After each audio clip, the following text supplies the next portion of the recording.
Olá, pessoal, bom dia, tudo bem com vocês? Vamos dar seguimento ao nosso estudo de Direito Civil 4, Direitos das Coisas, estamos falando de Direito das Coisas, né, posse. E dentro desse estudo de posse já vimos bastante coisa a respeito de posse, tivemos bastante exemplos, eu creio que vocês tenham dado uma lida na aula anterior para dar uma relembrada no assunto, porque o que nós vimos na aula anterior nós vamos precisar agora para o estudo do convalescimento da posse, né, e também para falar de posse nova, posse velha, direito às curias, direito à ação possessória, direito ao uso capião. Tá? Nós vamos precisar de todos esses conhecimentos que nós adquirimos nessas primeiras aulas. Na aula anterior, nós paramos falando nesse slide que está na tela para vocês, ocasião que nós dizíamos que a posse era se classificada pelos seus vícios, não pelas suas qualidades. Não é isso? E nós temos aí vícios objetivos, que é a violência, a clandestinidade, a precariedade, e temos também vícios subjetivos da posse. Tá? Esses vícios subjetivos da posse, que é o que nós paramos falando na aula anterior, eu disse a vocês, é quando há um engano aceitável, quando o código permite um engano aceitável, ou seja, o código permite com que a pessoa tenha um desconhecimento do vício e essa ignorância da pessoa sobre esse vício, tá? Coloca o possuidor numa situação de presunção de boa-fé. É isso. Então, quando ele desconhece o vício, tem aquela boa-fé crença, né, que a doutrina chama, ele pode ter a presunção aí de boa-fé até que o contrário. Tá? Falei também para vocês que a boa-fé subjetiva, ela pode eventualmente tornar-se de má-fé. Tá? E nós vamos falar disso ainda nessa aula de hoje, né? Porque se presume que a forma como você adquiriu a posse, ela deve permanecer para todos os efeitos, até o final. Se você adquiriu ela de má-fé, permanece de má-fé. Se adquiriu de boa-fé, permanece de boa-fé. Mas nós falamos também que há essa possibilidade, não é isso? De você transmutar a boa-fé em má-fé e a má-fé em boa-fé. Conforme, inclusive, está aí no 1202, está aí no slide, né? Onde diz assim, a posse de boa-fé só perde esse caráter no caso desde o momento, passo a presumir, que o possuidor não ignora mais, né? Ignorava, não ignora mais, que possui a coisa indevidamente, tá certo?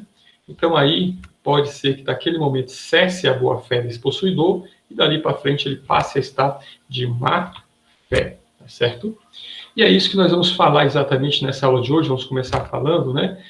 Sobre essa possibilidade de modificação do caráter jurídico da posse ou de convalescimento no caráter jurídico da posse, tá certo? Como disse para vocês, a regra é a não modificação, está lá no 1203, salvo prova em contrário, intente-se manter a posse o mesmo caráter com que foi adquirida, tá certo? Então, nesses casos, pessoal, se você adquire uma posse de má-fé, ela vai permanecer de má-fé, tá certo? Se você adquire de boa-fé, vai se adquirir de boa-fé, vai se manter ela de boa-fé.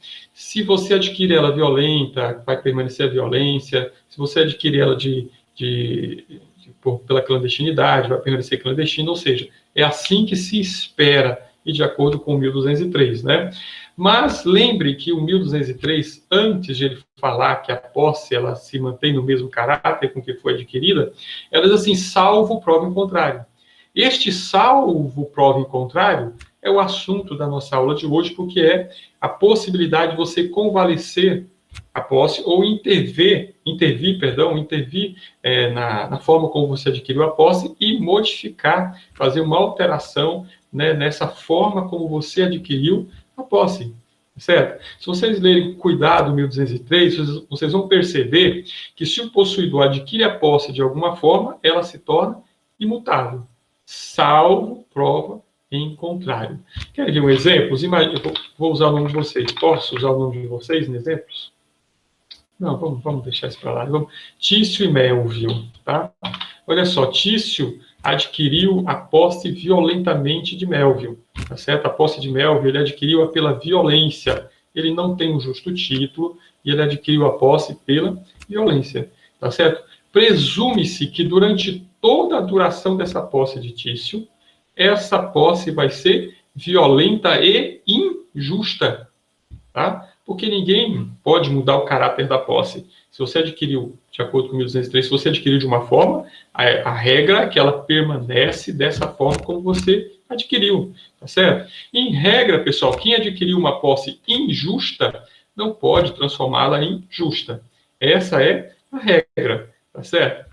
Porém, hoje já se admite essa alteração no caráter jurídico da posse, tá? Porque, como disse a vocês, lá no 1203 há uma presunção, né, in tanto, de que, salvo prova em contrário, de que há uma prova que eu posso modificar este caráter que eu adquiri a posse de injusta ou de justa, de boa-fé, de má-fé, de violento, de clandestino, de precário, etc, etc.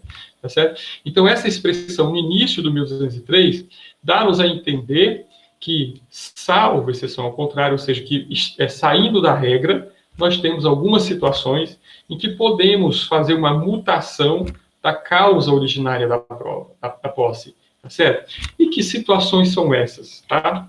Eu coloquei aqui no slide, deixa eu ver. Isso, ó, coloquei aqui a possibilidade da gente modificar, possibilidade de modificação. Eu tinha até colocado aqui Márcios e Melvios, né? Então, ó, fato de natureza jurídica ou um fato de natureza material. O que seria esse fato de natureza jurídica que poderia levar a essa mutação, essa modificação no caráter jurídico da prova? Tá certo? Olha só, o que é um negócio jurídico, pessoal? Notadamente, é um contrato, não é isso? Lógico que não é só contrato que é negócio jurídico. Mas, normalmente, é um contrato.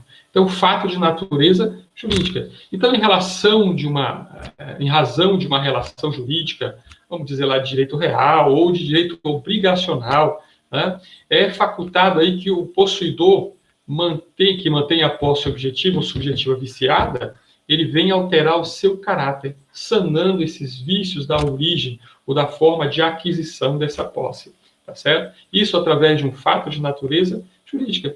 Então, se houver algum fato de natureza jurídica em relação à forma de aquisição da posse desse possuidor viciado, que tem a posse subjetiva ou objetivamente viciada, eu posso eventualmente mudar o caráter dessa posse.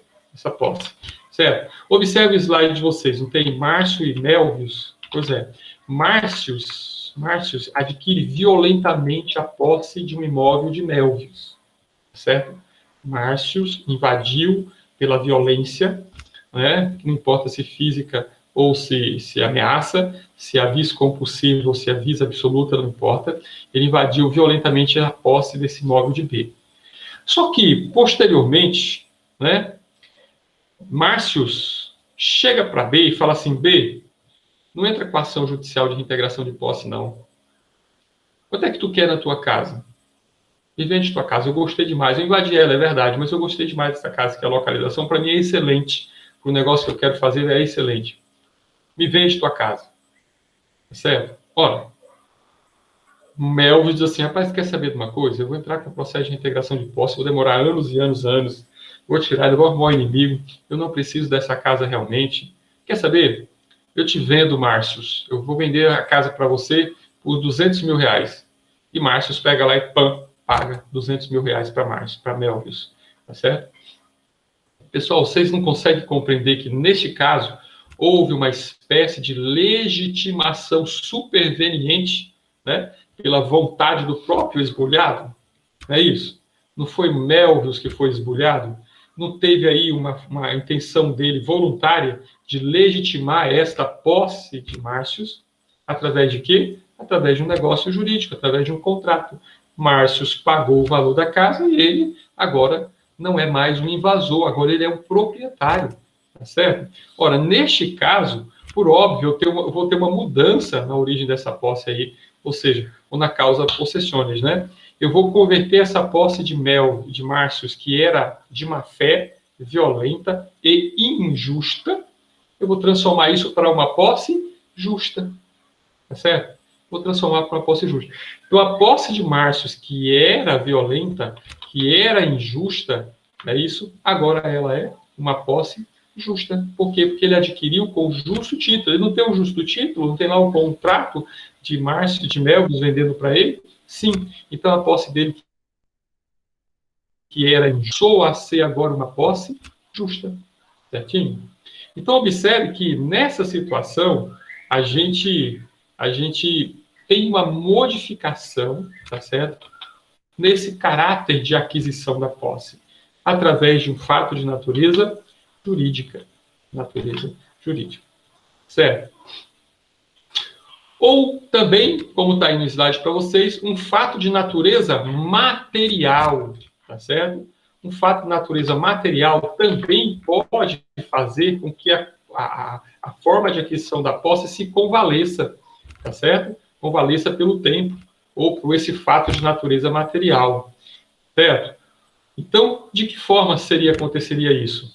Então, veja bem, quando eu falo para vocês fato de natureza material, vocês entendam que é uma manifestação de atos exteriores e prolongados do possuidor, né? Quando, lógico, ele tem a clara intenção de se tornar proprietário e tem lá o domínio sobre a própria coisa, tá certo? Então, imagina vocês que se houver uma alteração do caráter jurídico da posse por uma ação material do possuidor, ele pode modificar o caráter da posse dele. Eu só ainda não estou entendendo. Vamos lá. Imagina só vocês o término de um contrato de locação, certo? Tem um contrato de locação e esse contrato terminou. Só que quando terminou, o locatário, que é aquele que tem a posse direta do imóvel, né, o locatário, ele decide não renovar o contrato de locação. Mas não é só isso, ele decide também não pagar mais o aluguel. Ele não vai mais pagar o aluguel.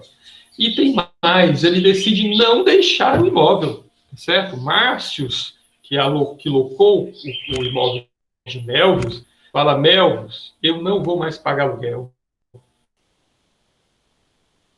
Eu vou sair daqui de bolacha, certo? Bem popularmente falando. Ora, observem que eu tenho aí uma espécie de posse precária, não é isso? Não foi isso que nós estudamos? A posse precária é aquela que começa justa e termina injusta? Bom, então a partir deste momento que Márcios toma essa decisão com Melvius, ele passa a ser um possuidor precário, tá certo? É Márcios agora quem vai tomar aso de proprietário no imóvel, ele quem vai cuidar do imóvel, ele que vai pagar os impostos, tá certo? Então, dali para frente, ele passa a ser um possuidor precário. É assim? Imagina vocês que Melvius ele se quer de net por um longo período de tempo, ou seja, por 15 anos. Melvius sabe que Márcios não está mais pagando a locação, não vai sair do imóvel, e ele fica naquela, rapaz, eu tenho que fazer alguma coisa, tem que fazer alguma coisa, tem que fazer alguma coisa, não faz. E isso vai passando o tempo, tá certo? Vai passando bastante tempo. Chega a passar aí 10 anos, tá? Chega a passar 10 anos. Observe que Márcios, que Melvio, que é o proprietário do imóvel, o locador, ele poderia ter entrado com uma ação de despejo ou uma reintegração de posse, né? Mas ele não faz nada, tá certo? E observe também que Márcios, que é o possuidor precário, ele começou a exercer atos de proprietário, passou a pagar os tributos, modificou até a fachada do imóvel, tá? Ou seja, ele tem pleno animus domini de proprietário. Pessoal, quando inicia essa posse precária, que Melvius, que é o proprietário, não faz nada, ele passa a ser possuidor. E ele passando a ser possuidor, estão compreendendo isso, começa a contar para ele o prazo para requerer uma uso capião, tá? Já que Melvius não tomou nenhuma atitude para cessar a precariedade, tá certo? Vocês vão aprender em uso capião daqui a pouco, que é uso capião mesmo sem justo título, mesmo sem boa-fé, o Código Civil lá no 1238 vai permitir que a pessoa adquira propriedade, tá certo? Então, veja bem, pessoal, é lógico que a doutrina não gosta dessa ideia de uma posse precária ser transmutada por uma posse de boa-fé. A boa parte da doutrina contesta isso, mas isso é a tendência atual dos nossos tribunais. Tá certo? Porque, como falei para vocês, tanto o nosso legislador civil quanto os nossos tribunais, a intenção é exercer ou permitir que haja a função social à posse, tá certo? Que se dê função social à posse. Eles vão valorizar, o nosso legislador civil e a jurisprudência valoriza quem está dando função social àquela posse, tá certo? Então, dessa forma, não se poderia privar o possuidor ainda que seja um possuidor precário, que tenha adquirido a posse pela precariedade, que está mantendo a coisa por vários anos, está dando função social àquela coisa por vários anos, tá? Em detrimento do proprietário que praticamente abandonou essa coisa por vários anos, até porque não entrou com uma ação para retirar o possuidor de lá. Não está dando uma destinação econômica para a coisa, tá certo? Então, nesses casos, o nosso legislador civil ele vai permitir com que este possuidor precário, com que Márcios, né, devido Melville ter passado esse lapso temporal tão grande sem nada fazer e sem estar dando destinação econômica para a coisa, que Márcios passe a ser o proprietário pela uso capião, tá certo? Então, este fato material, que é este lapso temporal, que o possuidor precário Márcios passou exercendo atos de proprietário, faz com que a posse dele, que era pela precariedade, era uma posse injusta pela precariedade, tá certo? Se torne agora uma posse justa pela uso capião, tá certo? Porque ele, além da posse direta e indireta, ele vai adquirir também propriedade pela uso capião, tá certo?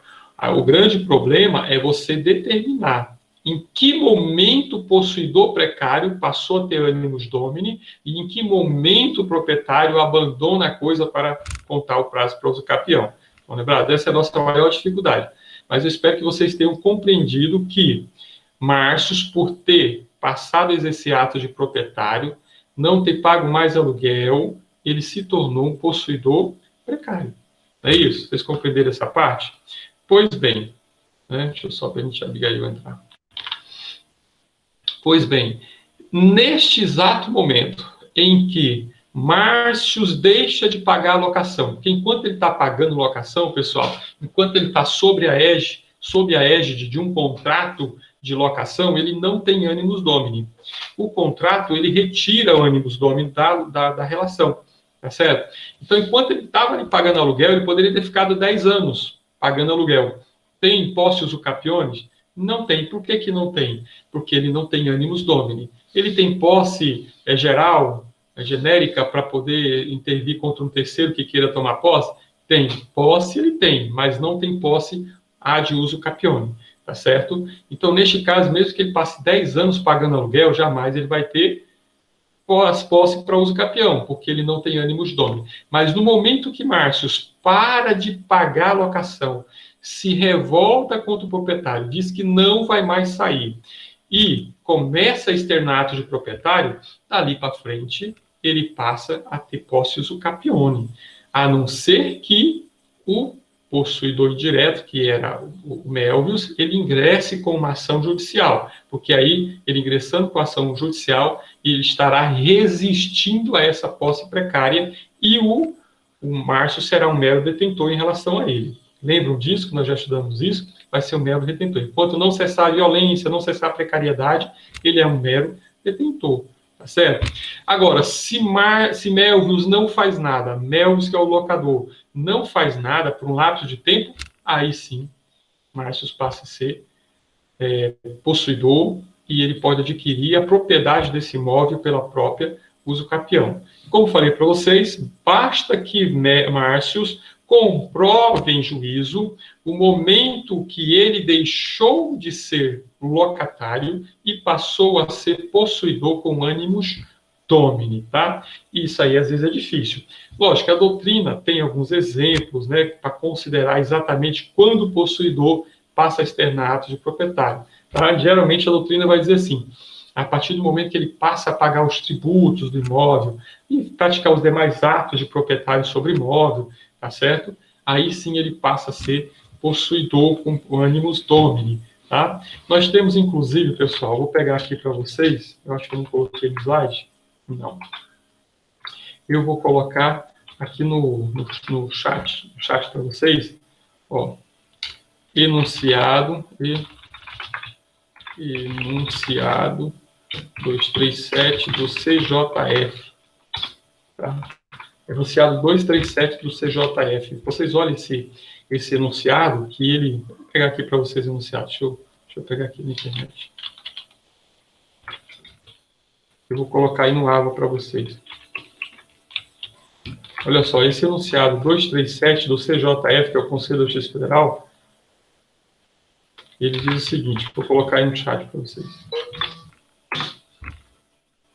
É cabível a modificação do título da posse na hipótese em que o até então possuidor direto demonstrar, deixa eu ver isso também, que até então acho que tem um O aqui maior. O possuidor direto demonstrar ato exterior e inequívoco de oposição ao antigo possuidor indireto, tendo como efeito a caracterização do animus domini, tá certo? O que quer dizer aí, traduzindo o que está escrito nesse enunciado de CJF, tá certo? Que vamos modificar o título da posse quando o possuidor direto, quem é, pessoal? O locatário. Demonstrar ato exterior e inequívoco de oposição ao antigo possuidor indireto. Não paga mais aluguel, tendo como efeito a caracterização do animus domini. Então, dali para frente, ele começa a demonstrar animus domini, tá certo? Então, observem que, neste caso, eu posso modificar o caráter, né, jurídico de que foi adquirido aquela posse. Então, nessas duas situações, de fato de natureza jurídica, um contrato, por exemplo, ou não precisa ser um contrato de compra e venda, pode ser um comodato, sei lá, qualquer coisa, ou também fato de natureza material, que é quando, né, o possuidor ele passa a adquirir não só a posse direta, mas também a propriedade daquela coisa pela própria uso capião, tá certo? Só até aí.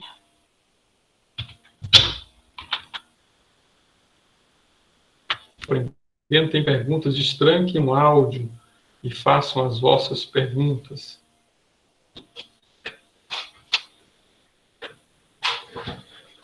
Gente, cadê o restante do pessoal da turma? Vocês são 38 alunos, só tem 19.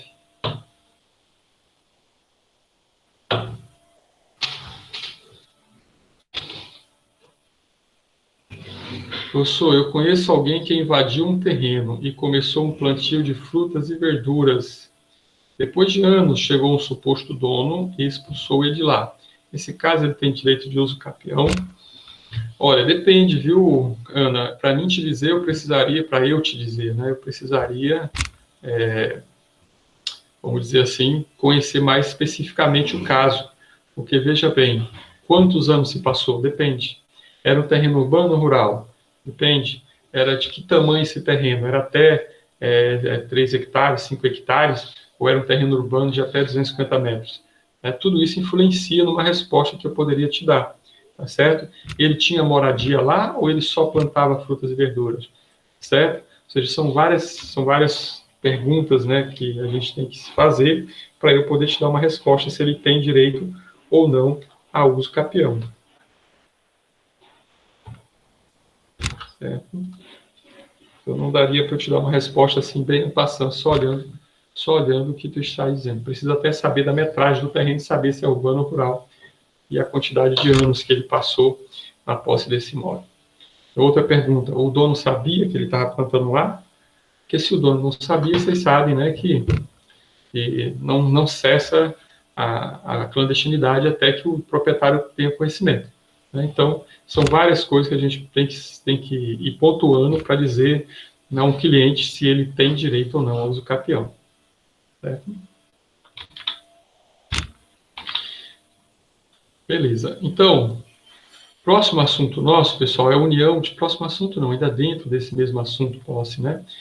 Seria a possibilidade de alguém unir o seu tempo de posse com outrem, para poder, né, ter direito ao uso capião, por exemplo, poder completar o prazo de uso capião.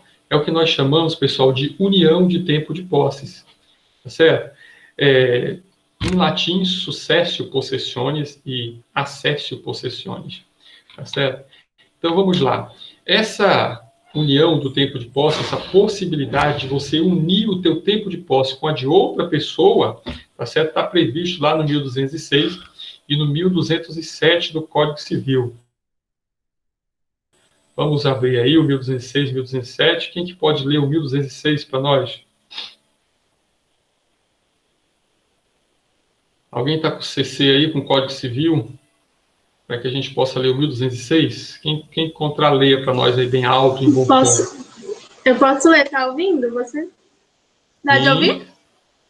Sim. 1206. A posse transmite-se aos herdeiros ou legatários do possuidor com os mesmos caracteres. E 1207. O sucessor universal continua de direito à posse do seu antecessor e ao seu sucessor singular é facultado unir sua posse à do antecessor para os efeitos legais.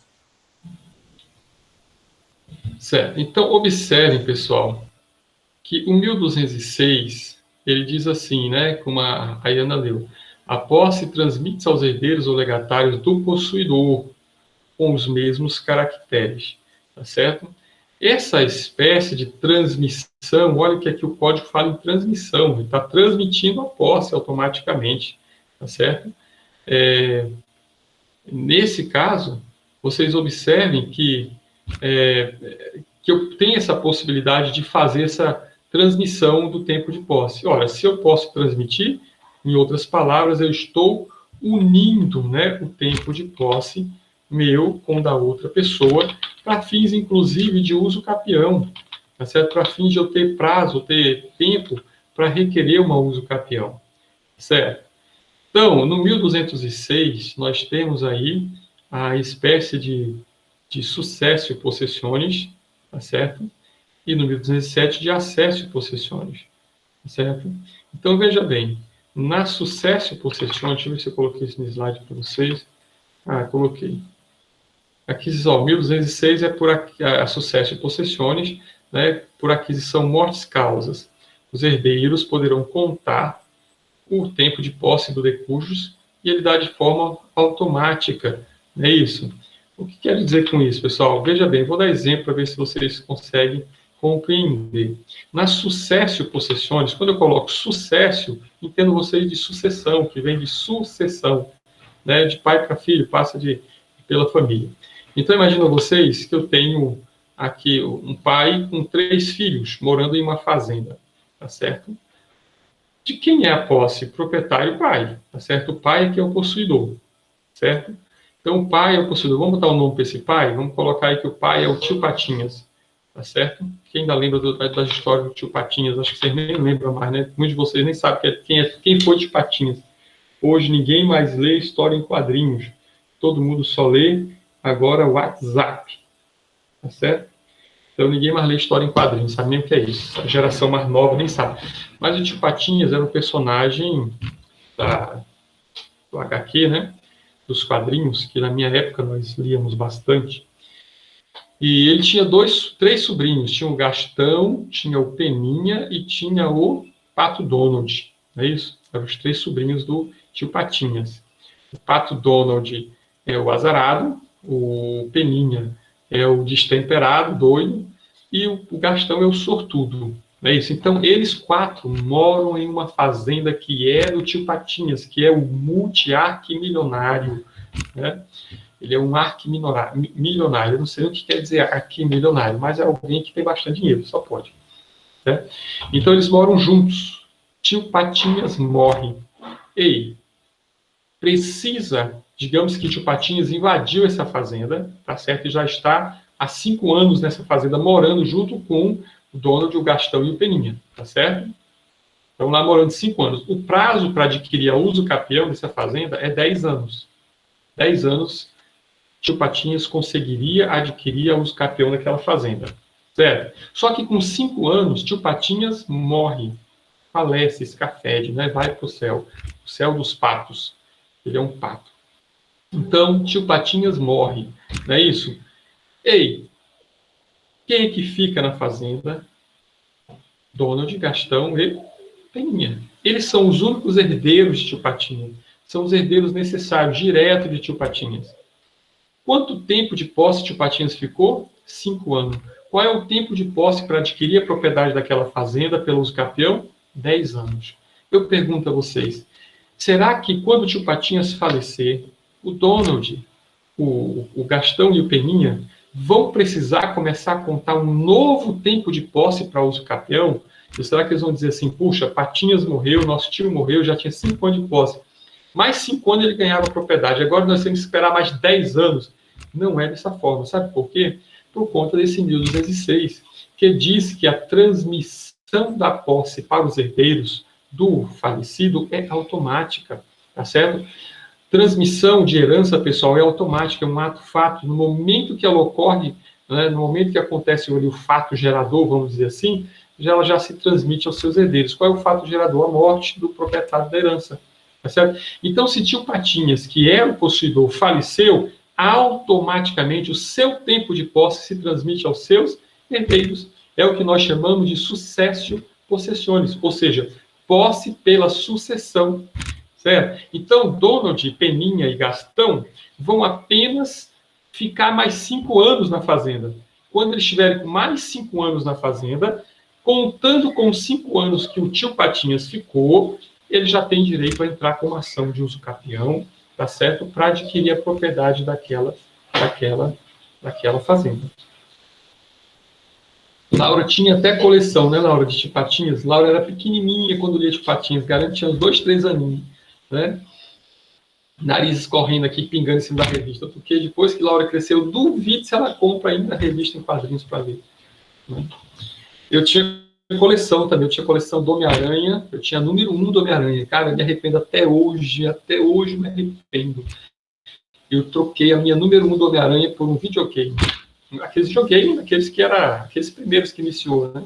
Que era de apertar o botãozinho e ficar montando as coisas que não custavam nem 10 reais, hoje não custa nem 5 reais. E eu troquei meu número 1 do Homem-Aranha. Horrível. Eu tinha Tex, William, Zagor, eu lia tudo que me caía nas mãos, lia muito, muito, muito, muito. Pois é.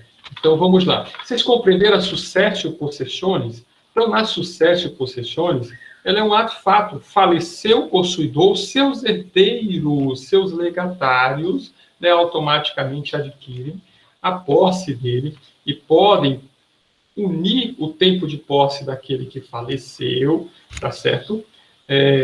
Para poder adquirir, eventualmente, pelo uso capião, tá certo? Agora, na accessio possessionis, pessoal, na accessio possessionis, nós temos aí um sentido inverso, né? Porque nós verificamos aí uma transmissão de posse por ato inter vivos, né? E por meio de uma relação jurídica, às vezes uma compra e venda, uma arrematação, e aí é chamada de facultativo, porque a pessoa não é obrigada a comprar, não é obrigada a arrematar, tá certo? Então, veja bem, olha só, digamos que o tio Patinhas, né, que ele tinha um irmão que era o irmão do irmão de Patinhas,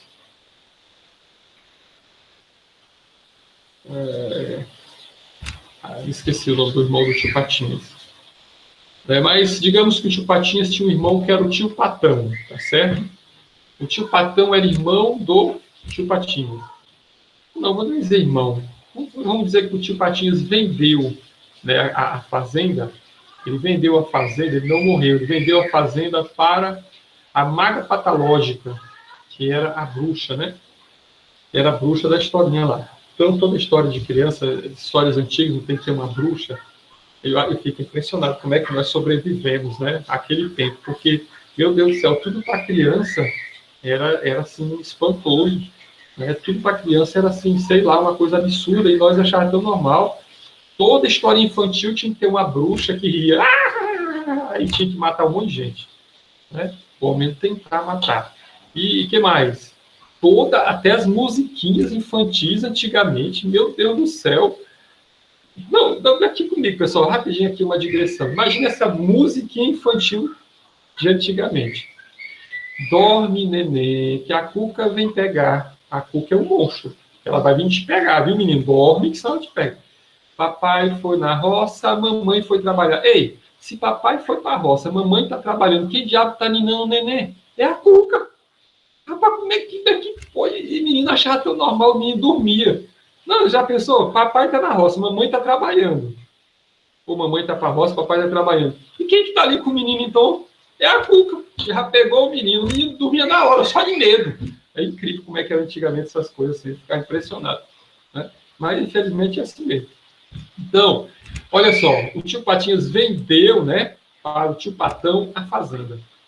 que ele já tinha 5 anos de posse. Nesse caso, é facultado ao tio Patão que ele possa unir o seu tempo de posse ao do tio Patinhas, tá certo? Se o tio Patão quiser, ele deve comprovar que o tio Patinhas tinha ânimos domini, estava lá com esse tempo todo de posse, e ele pode colocar isso até no próprio contrato de compra e venda, tá certo? Que ele adquire a posse já transmitida lá pelo tempo que o tio Patinhas ficou, e aí com 10 anos ele pode, eventualmente, requerer o uso capião daquela fazenda, contando o tempo de posse do tio Patinhas. Só que aqui não tem uma transmissão automática. Bastou o tio Patinhas vender a fazenda e o tio Patão já adquiriu a propriedade. Não. Tá certo? Não. Não é assim. Tá certo? Ele depende de ele querer unir o seu tempo de posse ou não. Tá certo? Então, essa é a acessio possessionis. Então, quando eu falo em successio possessionis, vocês entendem sucessão de posse. Quando eu falo em acessio possessionis, vocês vão estudar em aquisição da propriedade, que uma das formas de aquisição da propriedade é pela acessão, tá certo? Isso, então, acessio vem de acessão, tá? Vem de compra, vem de ato inter vivos, ok? Então, neste caso, nós teremos aí acessio possessionis. Compreenderam aí, pessoal, a questão da união do tempo de posse? É simples, né? Posso passar adiante?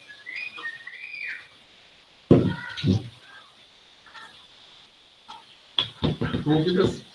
Então, passamos adiante. Olha só, assim como você pode adquirir a posse, você adquire a posse, você também pode perder a posse, tá? Assim como você adquire posse, você também pode perder posse. Isso é vamos dizer assim, uma junção lógica. Alguém adquiriu e alguém perdeu, né? Eu não posso adquirir a posse de alguém que continua com posse, a não ser que seja por um contrato, uma locação. Aí eu tenho a posse direta e o locador posse indireta, os dois têm posse. Mas, veja bem, aquele que é esbulhado, ele perdeu a sua posse. Mas eu não só perco a minha posse pelo esbulho, não. Tem outras situações que me fazem perder a posse também, tá certo? Que situações são essas, tá? Pessoal, vocês observem que o nosso Código Civil, né? O Código Civil de 1916, né? 1916? Código Civil 16. Ele tinha adotado explicitamente a teoria de Savigny. E aí o Código Civil de 16, ele enumerava várias formas de perda da posse. Tá certo? Hoje, o CPC, o Código Civil de 2002, né, ele apenas faz uma referência à perda da posse. Ele tirou aquelas várias formas de perda da posse que a teoria de Savigny colocava no Código Civil anterior. Tá certo? Se vocês observarem hoje o 1223, né, do nosso Código Civil, eu pediria que a nossa aluna com voz infantil lesse aí novamente 1223. Leia para nós aí.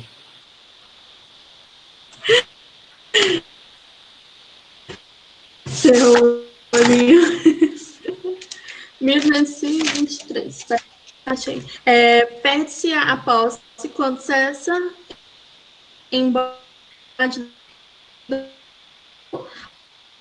o poder sobre o bem. Deu para. Tu leste perfeito, só cortou demais, Repita. ao menos para mim. Ao menos para mim cortou bastante. Né? Ah, tá, perdão. Não sei se para todo mundo cortou.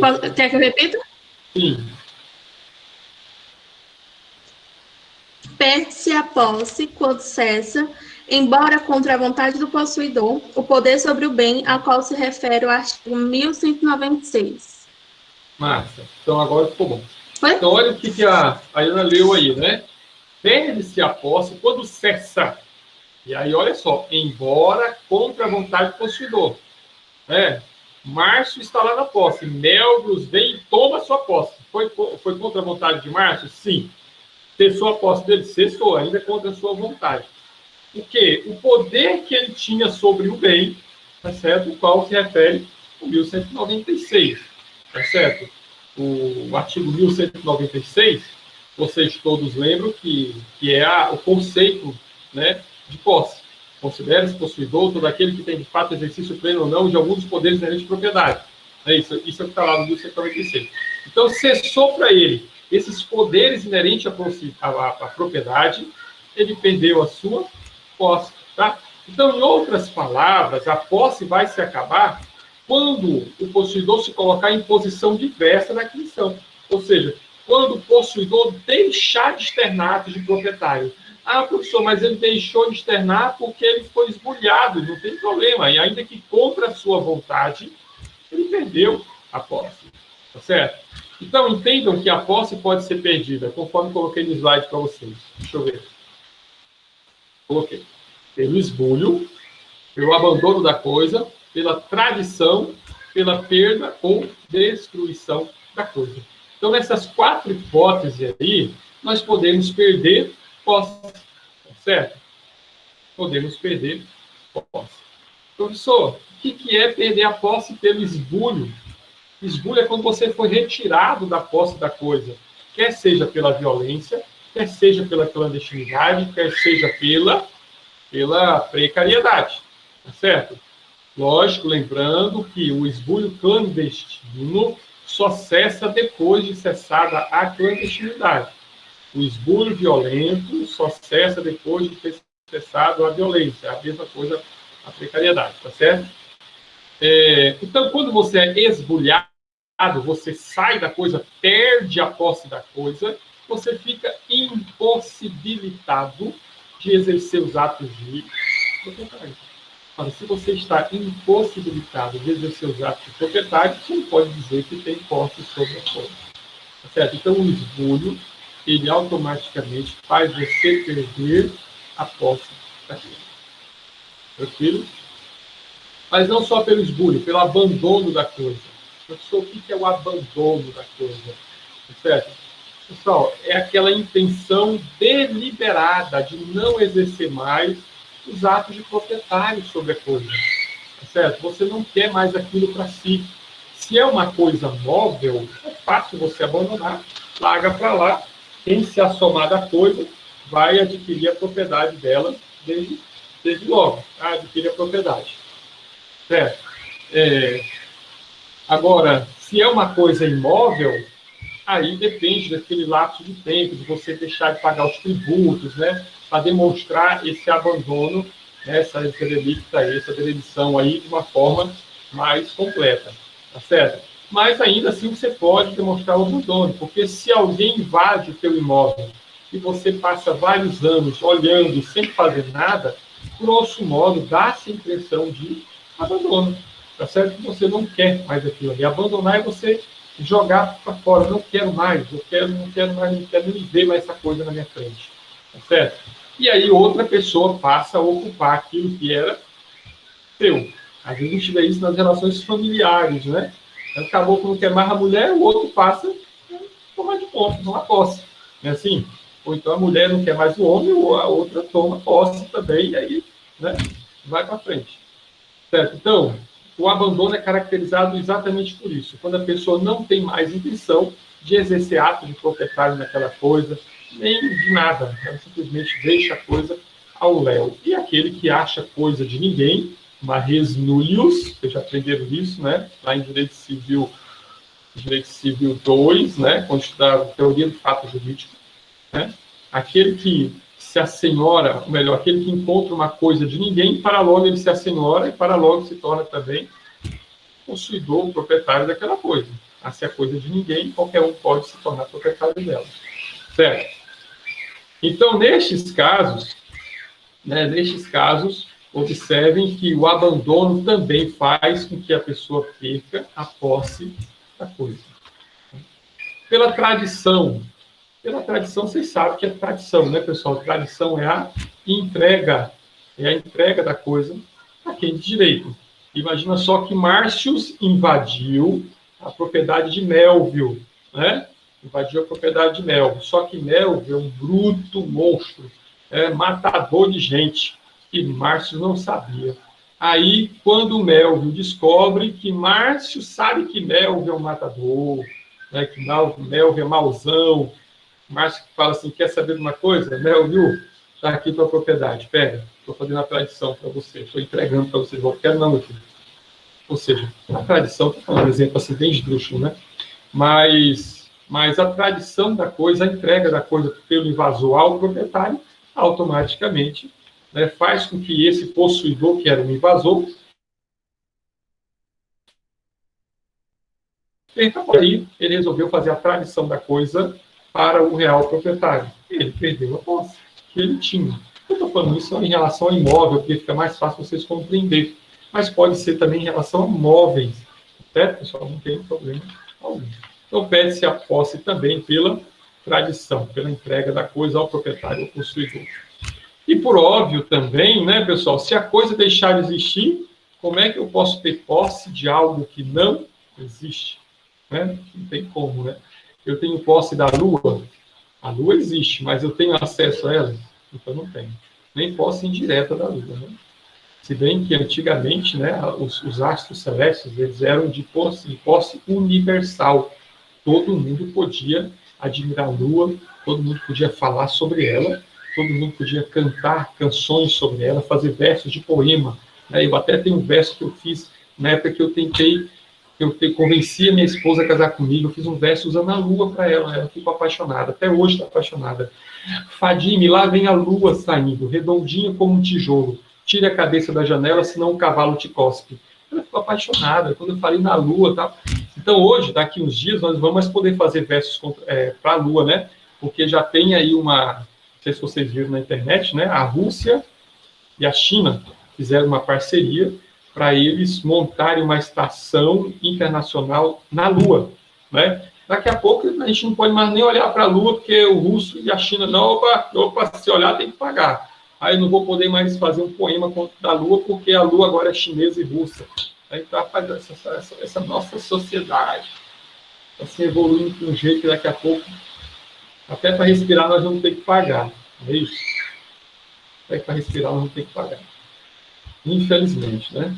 Mas tem que ter o avanço tecnológico, né? Eu só espero que eles não resolvam privatizar a Lua também, né? Que ainda espere na Lua ainda, espera que chegue a época das ações, das viagens espaciais, né? Rapidinho, né? E vai no dia e volta todo, eu quero ir na Lua para ver lá de cima, não sei como. Eu estou vivendo no mundo da Lua desse jeito, né? Mas vamos lá, pessoal, olha só. Então, a coisa, se ela não existe, ou se ela deixou de existir, né, pela destruição, também se perde posse. É isso, imagina vocês, aquele pessoal lá...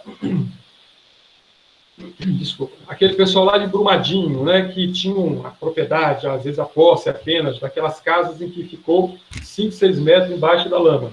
Como eu posso dizer que aquelas pessoas ainda têm a posse daquele local? O local está impróprio para moradia. O local... Não tem, todo mundo perdeu a posse ali, a casa deixou de existir, as casas deixaram de existir. É isso.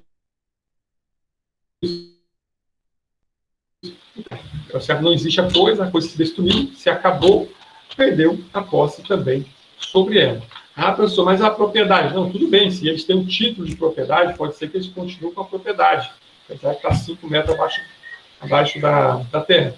Mas posse mesmo, não tem como às vezes ter posse. Então a destruição, o apelo da coisa, a coisa foi perdida, ninguém sabe onde está, um móvel que se perdeu, se escafedeu, ninguém sabe aonde está.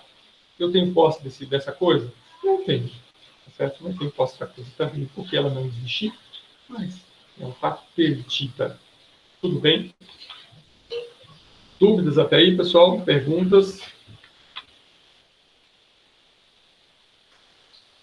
Está tranquilo?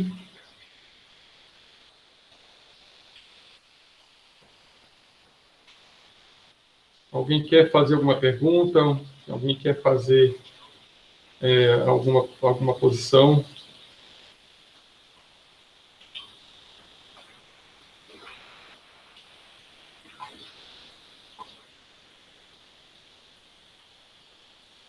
Não tendo, então passamos adiante. Passamos para adiante. Olha só, pessoal. Ainda dentro do nosso estudo de posse, eu queria trazer para vocês, nós já falamos um pouco sobre isso, mas eu queria esmiuçar com vocês esses direitos que nós podemos adquirir com a posse. Apesar de eu já ter falado de perda de posse, né, não sei porquê, na emenda ficou antes a perda de posse do que dos direitos adquiridos. Perda de posse é para ter falado no último assunto, né? Mas na emenda está invertido aí, eu acabei seguindo a emenda, tá? Então, olha só, a posse, ela faz com que você adquire também vários direitos concomitantes a ela, tá? E vários direitos que você adquire por ter adquirido a posse. Direito aos frutos, direito às benfeitorias, direito às ações possessórias e direito ao uso capião, tá certo? Então, esses são os direitos que você pode adquirir quando você adquire posse, certo? Eu não vou nem só dizer quando adquire posse, mas também a aquisição da posse, a perda da posse, ou a manutenção da posse, pode fazer com que você adquira esses direitos. Talvez por isso que a emenda colocou a aquisição de direitos de posse depois de perda. Porque até mesmo a perda da posse pode fazer com que você adquira alguns direitos. Veja bem, eu falei ainda há pouco para vocês que sobre perda da posse. Imagina vocês que aquele possuidor que invadiu o imóvel por violência, ele foi tirado dali, tá certo? Será que ele tem algum direito? Vocês vão ver que tem. Ah, mas ele invasou, professor, como é que ele tem algum direito? Sim, ele vai ter algum direito. Vai ter direito a frutos? Vamos ver. Vai ter direito a benfeitorias? Vai ter direito a benfeitorias, tá certo? Mas como assim? O cara invadiu a violência, tirou o cara de lá debaixo de tapa, ficou lá 6 anos e ainda tem direito a alguma coisa? Tem. Então, mesmo aquele possuidor violento, clandestino, precário, ele vai possuir algum direito em relação àquela posse que ele teve. Certo? Você pode ir com a posse, certo? Está lá, não está bem explícito no 1210, mas algum deles estão explícitos lá no 1210. Querem ver? Olha o que diz o 1210. O possuidor tem direito a ser mantido na posse, no caso de turbação, restituído no desbulho e segurado de violência iminente se tiver justa receio de ser molestado. Esse aqui é para o possuidor de boa-fé. O que eu quero dizer para vocês é que até mesmo o possuidor de má-fé, o 1210 está mais voltado para o possuidor de boa-fé. O possuidor de má-fé, mesmo ele, ainda possui alguns direitos, tá, sobre aquela posse que ele teve na coisa. Tá certo? Então, vamos ver esses direitos aí que a posse traz, os efeitos da posse, né, em relação à aquisição e perda da coisa, tá certo? Para que nós possamos compreender. Então, nós temos esses quatro efeitos da posse: direito ao frutos, benfeitorias, ações possessórias e direito ao uso capião, tá certo? Vamos ver uma por uma. E aí, quando terminarmos o uso capião, nós terminamos aí a nossa primeira unidade, tá certo? Para nós fazer a nossa primeira atividade avaliativa, tá? Então, direitos aos frutos. Quem ainda lembra o que são frutos ainda? Tá? Isso aí nós não é objeto do nosso estudo, isso é Direito Civil 2, né? Vocês estudaram frutos, benfeitorias, né? Lá em Direito Civil 2. Então, vamos lembrar o que é frutos, quais são os conceitos de frutos. Eu até coloquei no slide, que talvez vocês não lembrassem. Frutos, pessoal, são aquelas utilidades que a coisa vai produzir periodicamente. E no momento que ela produz esse fruto, ela não perde a sua substância. Então, no conceito, utilidades que a coisa periodicamente produz, sem perda da sua substância. Nós temos aí 3 espécies de frutos, é isso? Os frutos naturais. O que são os frutos naturais? Quem ainda lembra? Né? São aqueles que se tiram diretamente da natureza, sem intervenção humana. É a própria natureza que produz os frutos. É a própria natureza que vai fazendo a coisa produzir frutos sem que ela perca a sua substância. Por exemplo, os ovos de uma galinha são frutos naturais? São. Né? A natureza que faz com que a galinha bote, produz aqueles frutos ali que na frente vai virar uma outra galinha, um galo, sei lá. Então, frutos naturais. Os frutos de uma árvore, de uma macieira, de uma árvore qualquer, de uma mangueira, não é a natureza que faz com que aquela mangueira produza frutos? Isso são frutos naturais. Tem intervenção humana? Não tem. Sem ou com intervenção humana, a natureza vai fazer com que aquela árvore produza frutos. Sem intervenção humana, a natureza vai fazer com que aquele animal produza frutos também. Tá certo? Então, isso são frutos naturais. Porém, além dos frutos naturais, nós temos os frutos industriais. Os industriais, eles são obtidos da natureza, mas há uma intervenção humana, tá? Então, Então, todo industrial, ele tem a intervenção humana que vai industrializar aquele fruto natural. Às vezes pode ser um fruto diretamente industrial ou um fruto que era natural e foi transformado em fruto industrial, tá? Imagina vocês que alguém pegue esses ovos de galinhas, né, que são frutos naturais, que já estragaram, e produzem ração ou outro tipo de alimento que esses ovos estragados, ou sem estar estragado, tá? Ou seja, há aí uma intervenção do homem, uma modificação nesse fruto natural, uma espécie de industrialização dele. Então, isso são frutos industriais, tá certo? Muito fácil da gente perceber, muito fácil da gente, ter também esse domínio, tá certo? O que mais? E aí os frutos civis, né? Os frutos civis. Os frutos civis, pessoal, para vocês entenderem, é tudo aquilo que a coisa produz de forma não natural, tá certo? De uma forma jurídica. Então, esses são os frutos civis. Por exemplo, para vocês entenderem, o exemplo mais clássico, né, da doutrina, os aluguéis. Você tem uma casa e você aluga essa casa. Aquela casa está produzindo frutos, tá certo? Que frutos são esses? Frutos civis, são essas rendas, são esses montépios, né? São esses aluguéis que a coisa está produzindo e está te gerando um fruto, isso são chamados de frutos civis, tá? Mas a importância, pessoal, dos efeitos da posse em relação aos frutos é nós saber se estes frutos se deram durante um período de má-fé ou um período de boa-fé, tá certo? E é aí que vai influenciar para nós, no nosso estudo, né? Saber se esses frutos que a coisa produziu, não importa se naturais, industriais, civis, se deram em um momento em que a posse desse possuidor era de boa-fé ou se ela se deu em um momento que a posse era de má-fé. Sabe por quê? Porque a regra geral, preste atenção nisso daqui, a regra geral é de que todos os frutos que a coisa produza pertençam ao proprietário, tá certo? Proprietário. Leiam lá, 1232. Alguém lê para nós o 1232. Olha só o que diz o 1232.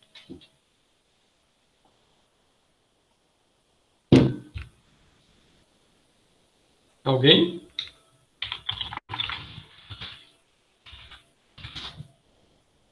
Ninguém? 1232? Sim. As sociedades anônimas nacionais que dependam de autorização do Poder Executivo, perdão, estou lendo errado. É 1232, né? Sim. Perdão. Isso. Tá. Os frutos e mais produtos da coisa pertencem, ainda quando separados, a seu proprietário, salvo se, por preceito jurídico especial, couberem a outrem. Olha só, esse artigo, ele é claro em dizer que todo fruto produzido pela coisa é do proprietário, mas ele traz um salvo lá no final, né? Ele traz um salvo. Salvo um preceito jurídico especial. Que salvo preceito jurídico especial é esse? Tá certo? É aquele que especifica, que está especificado no 1214, que vai tratar do possuidor de boa-fé. Neste caso, pessoal, o possuidor de boa-fé, ele vai ter direitos aos frutos, porque o 1232, em que pesa e classificar que todos os frutos da coisa pertencem ao proprietário, ele dá um salvo lá no final, tá certo? Então, este salvo é direcionado ao possuidor de boa-fé. Então, o possuidor de boa-fé, mesmo que não seja proprietário, ele tem direito a usar e fruir da coisa, tá certo? Também. E tem direito aos seus frutos, tá certo? Tem direito aos frutos também. Então, imagina só vocês que alguém está na posse de um terreno e alugou esse terreno de uma pessoa que, na verdade, não era proprietário, tá certo? Vou dar nomes aqui para ver se compreende melhor. Márcios alugou o terreno de uma pessoa, alugou o terreno de Melvio, só que Melvio não era proprietário. O proprietário desse terreno era Tício, tá certo? Só que aí Márcio não alugou, Márcio chegou lá e plantou no imóvel que Melvio alugou para ele, sem saber que esse imóvel não era de Melvio, era de Tício, e plantou lá 100 hectares de arroz, tá certo? Depois que o arroz está quase no ponto de colher, aí chega Tício. E diz assim, ô Márcio, o que tu faz no meu terreno? que você está plantando aqui no meu terreno? Ele falou, não, esse terreno não é teu, esse terreno aqui é de Melvis, eu aluguei dele, está aqui, estou pagando aluguel para ele. E aí disse assim, negativo, Melvis nunca foi proprietário desse terreno, o proprietário sou eu, está aqui a minha certidão de propriedade.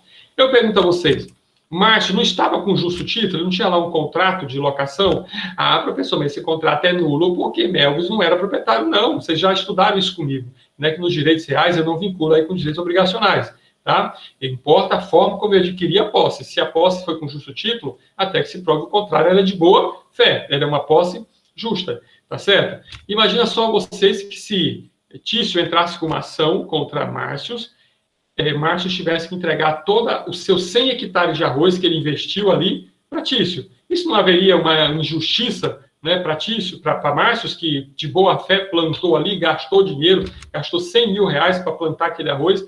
Não seria uma injustiça com ele? Seria. Então, seria injusto tomar dele o direito dos frutos que ele produziu naquele imóvel. Então, é por isso que a lei de direito jurídico especial, o possuidor, ele vai ter direito aos frutos e não o proprietário, tá certo? É lógico que a partir da citação, a posse de Márcio vai ser de má-fé, porque aí ele já tem conhecimento, não é isso, de que não era de Melvis aquele terreno e que ele não está lá com uma posse justa. Mas o que produziu aquele imóvel, até aquele momento, ele tem direito a colher os frutos, porque ele estava de boa fé, tá certo? E, lógico, mesmo que Tício entre com uma ação contra Márcio e ele consiga a sentença de reintegração, tá certo? Nesse caso, esses frutos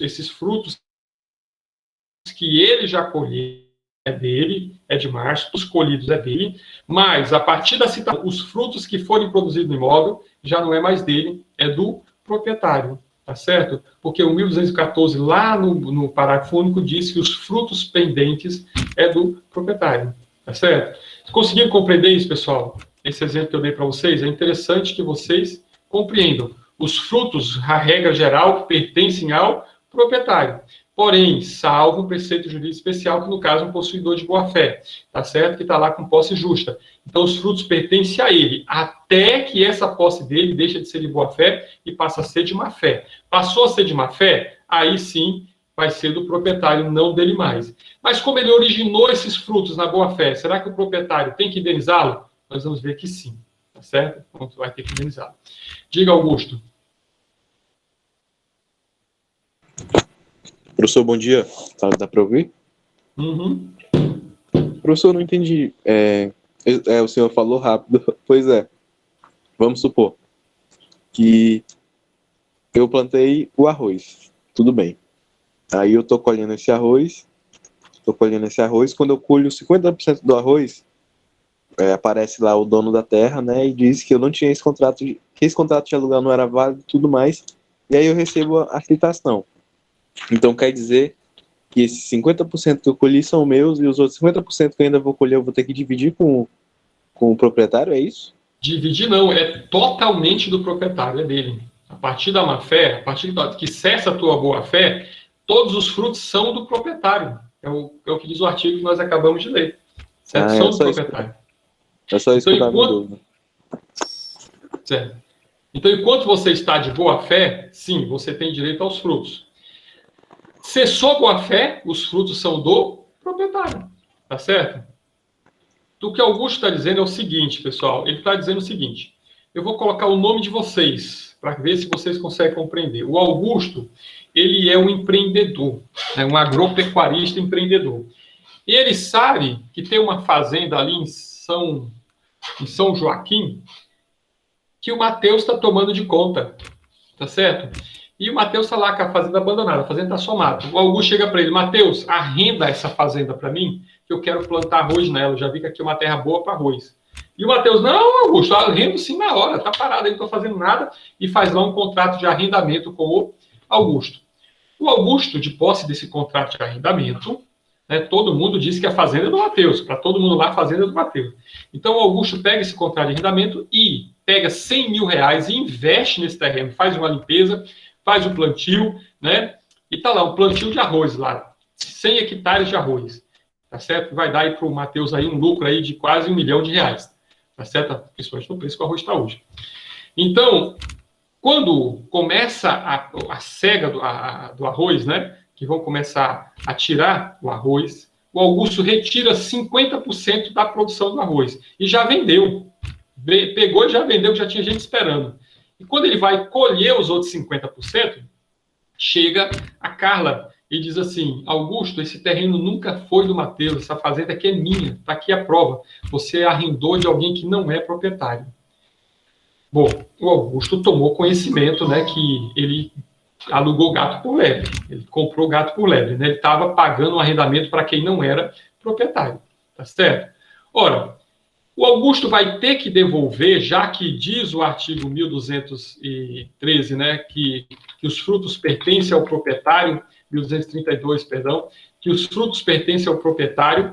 Então, ele vai ter que indenizar a Carla desses frutos, desses 50% do arroz que ele recebeu. Vai ter que indenizar a Carla? Não.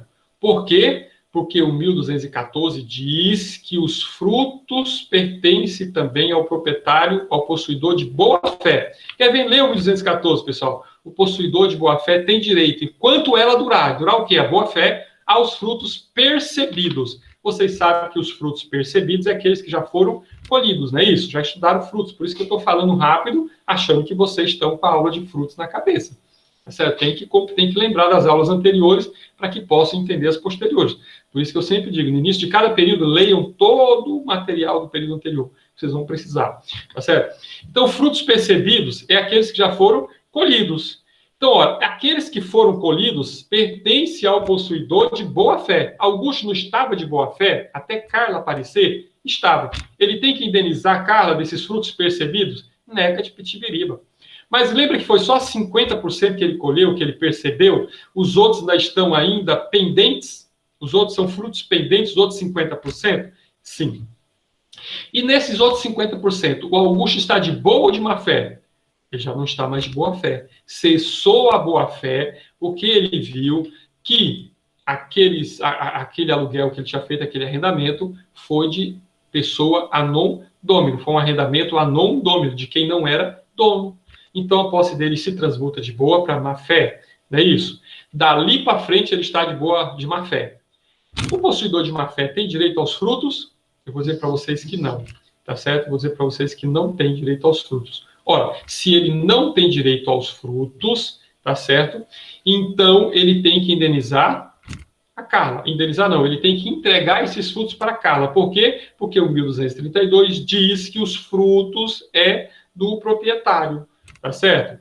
Veja bem, agora, o Augusto não investiu nesse terreno, ele não tirou dinheiro do bolso para fazer? Tirou, tá certo? E ele não fez isso completamente de boa fé? Fez. Esses frutos pendentes não iniciou na boa fé dele? Iniciou. Só transmutou para má fé a partir de agora, mas os frutos estão pendentes. E aí ele vai ficar no prejuízo. Será que seria justo que a Carla se assenhorasse desses outros 50%, sem ter gasto nada, sem ter limpado o terreno, sem ter gasto com semente, com arado, com máquinas, com humanos, né, para fazer o plantio, com mão de obra? Será que não seria injusto? Seria. É por isso que vem o parágrafo único do 1214, ele diz assim, ó, os frutos pendentes ao tempo em que cessar a boa-fé devem ser restituídos, tem que ser entregue para Carla. Os frutos pendentes, no momento que cessou a boa-fé de Augusto, tem que ser restituídos para Carla, que é a proprietária. Isso diz lá o parágrafo único. Porém, diz assim, depois de deduzidas as despesas de produção e custeio, tá? Então, Carla, você tem direito aos outros 50%? Sim, mas você vai ter que indenizar o Augusto de todas as despesas que ele fez de produção e de custeio, que é para você não ter um enriquecimento ilícito. Senão, seria muito fácil. A Carla está só olhando ali que o Augusto está plantando o terreno dela. Ela diz, eu vou ficar quietinha.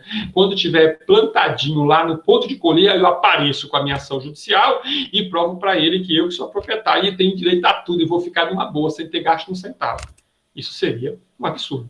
Tá certo? Então, realmente, os frutos pendentes pertencem a Carla, mas ela vai ter que indenizar o Augusto tudo que ele gastou lá, tá certo? Para que ela possa ter direito a esses frutos. certo? E o Augusto ainda tem direito de retenção, ele tem direito de ficar lá até que a Carla o indenize. É muito mais fácil para a Carla dizer assim, não, Augusto, então eu falo assim, tu colhe logo esses outros 50% e sai da minha terra e deixa aí e tal. É muito mais fácil, né? Mas isso na prática, pela lei, ela tem que fazer essa redução aí, tá certo? Das despesas de produção e custeios. A Iana Jorge, sim, estudamos a Iana, sim. Carla Figueiredo, professor, e se a colheita de 100% desse fruto for após a má-fé? Aí, quando cessa a boa-fé, todos os frutos que estão lá são teus, são da proprietária, né, Carla? Porém, você tem que indenizá-lo, né, das despesas de produção e custeio que ele fez, né, para poder melhorar a tua terra e plantar lá os frutos. Compreenderam, pessoal? Sim ou não?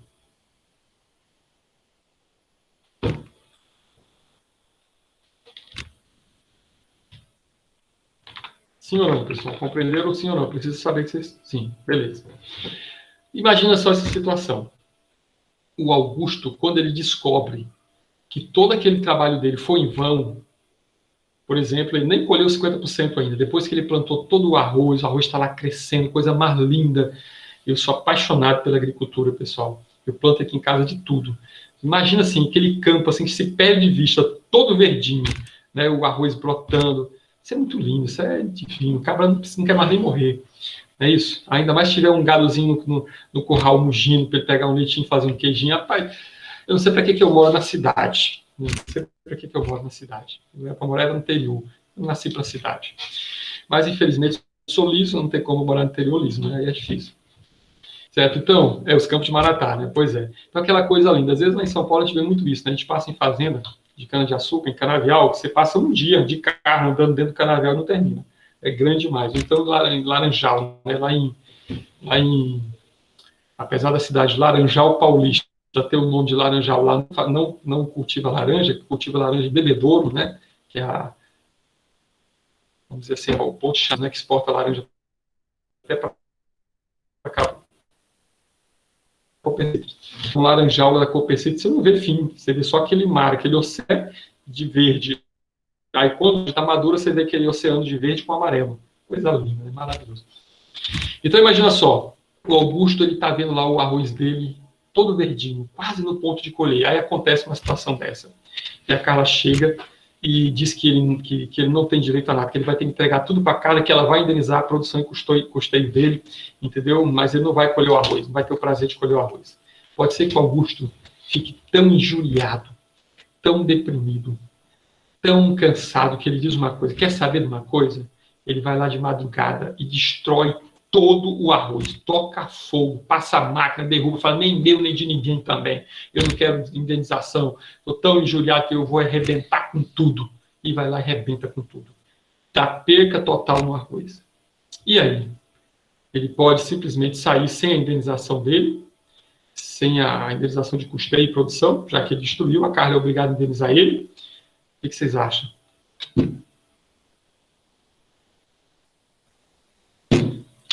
Bora, mostre para mim que vocês estão aí assistindo a aula, não estão só com a foto de vocês aí. Rapaz, eu acredito que ele não pode fazer isso, professor. Porque a partir do momento que ele é de má fé, os frutos passam a ser da Carla. Então ele está destruindo as coisas da Carla. Claro que ele vai ter que ressarcir, vai ter o ressarcimento dos custeios e tudo mais. Mas a partir do momento que tem uma posse de má fé, aquilo ali já não é mais dele. Os frutos já são da Carla. Eu acredito que ele não pode fazer isso. Ou seja, ele vai ter que indenizar a Carla? É isso que vocês acham? Sim. Vai ter que... Perde o direito... Eu acho que ele vai perder o direito do custeio. E vai ficar tudo para Carla. Certo. Então, lemos juntos aqui o 1216. O possuidor de má fé responde por todos os frutos colhidos, tá? De má fé. E percebidos. Então, aqueles que você colheu de má fé, você tem que pagar para o proprietário. Ou que já foi percebidos, né? Então, paga para o proprietário.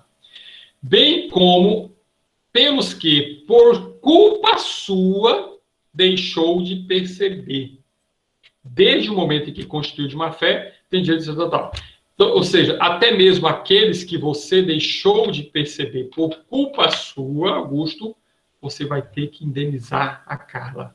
Tá certo? A Carla até saiu da reunião aqui, até saiu da aula, foi correndo por fora e entrar com uma ação contra você. Entendeu?